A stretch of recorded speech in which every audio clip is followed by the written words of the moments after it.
V zadnjem času imam ogromno delavnic in pogovorov na temo prihaja kriza, dajmo pripraviti naš tim na krizo. Naj dam eno pripombo, najbolj me zmoti, kadar na teh delavnicah ni glavnega, odgovornega, direktorja ali lastnika podjetja. Se pravi, to je že prva kriza. Ampak ni eno od teh treh, ki bom povedal zdaj.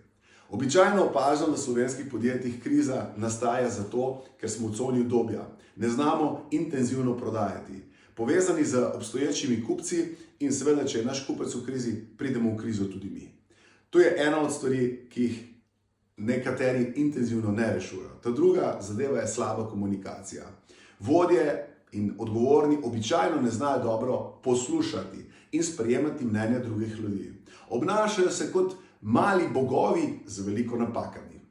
In tretja napaka, ki je zelo pogosta, je neznanje vodenja. Zelo slabo vodenje. V slabem vodenju se ljudje med sabo ne povezujejo, tim se med sabo ne povezujejo. Vsak rešuje svoj vrtiček in vsak opravlja svoje stvari do svojih rokov, do svojih obveznosti in ni povezanosti v timu. Tako nastanejo napetosti, med sabo preigravanj in zdaj ne vem, v nekaterih primerih je zato, ker se vodja boji konkurence, v mnogih primerih je pa samo neznanje.